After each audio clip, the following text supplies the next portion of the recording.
नजर। माँ, माँ। अरे क्या माँ माँ कर रहा है? बकरी का बच्चा है क्या? अरे माँ, मजाक छोड़ो। मुझे फाइनली वो मेन चौराहे वाली दुकान मिल गई है। अब देखना, आपका बेटा दुगनी स्पीड से पैसा कमाएगा। ओफो, ये क्या? मेरी ऑनलाइन मेकअप क्लास चल रही है। इतनी जोर से क्यों बोल रहे हो आप दोनों? अरे मेरी धर्म पत्नी जी, मेकअप क्लास बाद में करना। वो चौराहे वाली दुकान मिल गई है हमको। अरे वाह, रुको, मैं अपनी माँ को फोन लगाकर बता देती हूँ। अरे मैं भी अपने रिश्तेदारों को बता देती हूँ। कितनी खुशी की बात है। हाँ हाँ, मैं भी अपने दोस्तों को बता देता हूँ। 1 हफ्ते बाद रजिस्ट्री है। बस, घर में खुशी का मौका था। उन तीनों ने अपने अपने फोन उठाए और लोगों में बात फैलाना शुरू कर दिया। और रही सही कसर श्वेता बहू ने अपने पड़ोस में सबको बताकर कर दी। अरे वर्मा आंटी, अब हम भी जल्दी कार ले लेंगे। घर का रेनोवेशन होगा और ठाट से रहेंगे हम भी। अरे ऐसा क्या हुआ? लॉटरी बाटरी लग गई है क्या? अरे इस बार चौराहे वाली मॉल में हमको भी दुकान मिल गई है। दुकान नंबर 21, जो एकदम चौराहे पर है। अब ग्राहक बढ़ेंगे तो आमदनी भी बढ़ेगी ही ना। अरे वाह, कितनी खुशी की बात है। मैं बहुत खुश हूँ तुम्हें इतना खुश देख के। बाकी एक बात कहूँ, सबको मत बताते फिरना। किसी की नजर लग जाएगी तो खुशी की खबर वापस लौट जाएगी। हैं? ऐसे थोड़ी ना होता है। अब डरा रही हो। अरे सही कह रही हूँ, काली नजर कहते हैं इस चीज को। जब आप किसी को कुछ बताओ और वो काम बिगड़ जाए। अरे लेकिन मैं तो... तुमने सबको बता दिया ना? हाँ, फोन लगा लगा के। अब बच के रहना, काली नजर बड़ी खतरनाक होती है।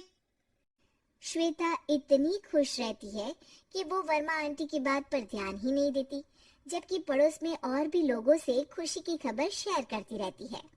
अगले दिन राजेश बहुत दुखी होकर घर आता है। अरे बेटा, क्या हुआ? मुंह क्यों सूजा हुआ है? मधुमक्खी ने काट लिया क्या? माँ, वो दुकान किसी और के पास चली गई। किसी ने ज्यादा भाव लगा दिया। अरे पर बात तो आपसे हुई थी ना उस दुकान वाले की। हाँ, आज मैं टोकन अमाउंट देने गया था, तब मुझे पता चला। कोई आकर सुबह मुझसे पहले ही ज्यादा अमाउंट दे गया। काली नजर। क्या? क्या कहा? वर्मा आंटी ने समझाया था कि किसी को बताना मत, वरना काली नजर लग जाएगी।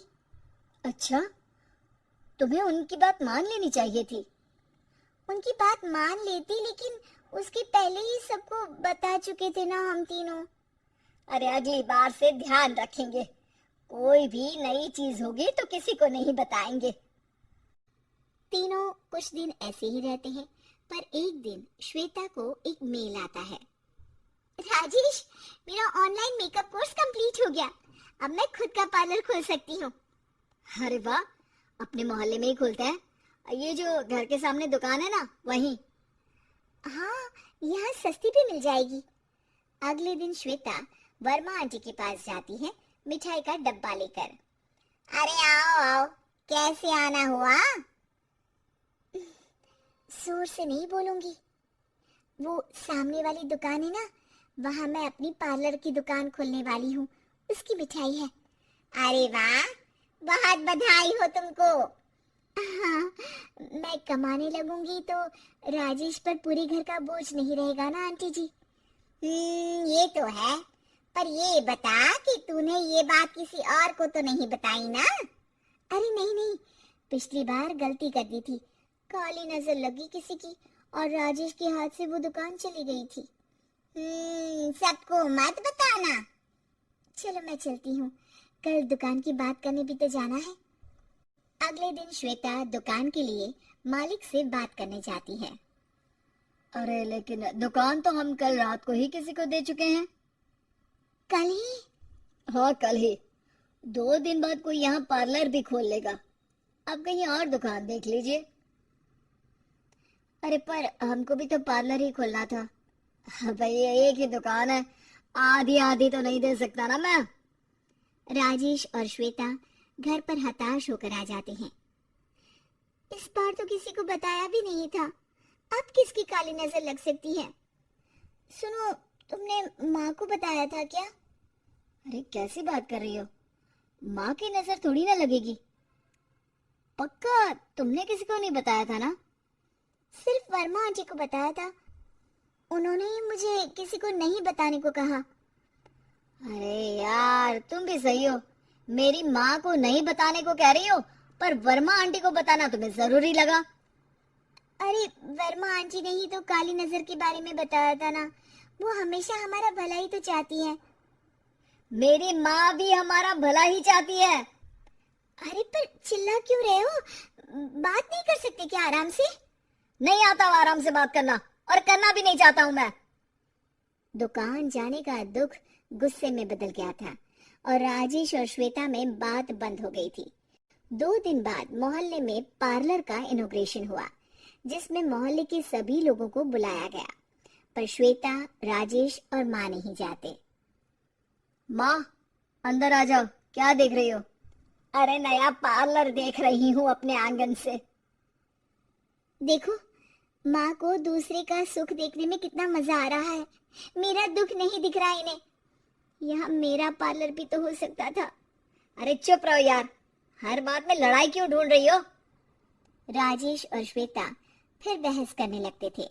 तभी माँ ने दोनों को बाहर बुलाया। अरे जरा देखो तो, दुकान चलाने वाले का बोर्ड पर नाम क्या लिखा है? श्रुति वर्मा। गाड़ी निकाल बेटा, हमें कहीं जाना है। काली नजर का इलाज कराने? राजेश अपनी बाइक निकालता है। तीनों ट्रिपलिंग कर रहे हैं। माँ राजेश को उस मॉल वाली दुकान पर लेकर जाती है जहाँ राजेश अपनी दुकान खोलने वाला था। यही दुकान लेना चाहता था ना तू? हाँ, पर इनको भी दुखी करने लेकर आई हो क्या यहाँ पर दुकान दिखाकर? वहाँ काफी नहीं था? अरे श्वेता थोड़ा सब्र रख, अभी पता चलेगा कि हम यहाँ क्यों आए हैं। बता, इस दुकान चलाने वाले का नाम क्या है? अनुपम वर्मा। कुछ समझ में आया? वो दुकान वाली श्रुति वर्मा, ये दुकान वाला अनुपम वर्मा, और हमारे पड़ोस में हमने उस दुकानों के बारे में बताया किसको था? वर्मा आंटी को। मतलब वर्मा आंटी ही हमारा काम बिगाड़ रही है? नहीं नहीं, ऐसा नहीं हो सकता, ये बस इत्तेफाक है। राजेश अपना फोन निकालता है और श्रुति वर्मा और अनुपम वर्मा के नाम फेसबुक पर सर्च करता है, जहां ये दोनों ही वर्मा आंटी के रिश्तेदार होते हैं। श्वेता को समझ में आ जाता है कि वर्मा आंटी की ही नजर काली नजर है। अब क्या करना है? कोई भी खुशी की खबर हो तो काली नजर से बचना है, यानी वर्मा आंटी से बचना है। अरे पर मुझे ये समझ में नहीं आया कि वो हमारे साथ ऐसा क्यों करेंगी। अरे बेटा, एक सीख है, दूर के आदमी को आपकी तरक्की से कम परेशानी होगी, पड़ोसी को ज्यादा। दोनों माँ की बात में हामी भरते हैं और अगला काम चुपचाप करने की कसम खाते हैं, ताकि आगे से वर्मा आंटी कोई काम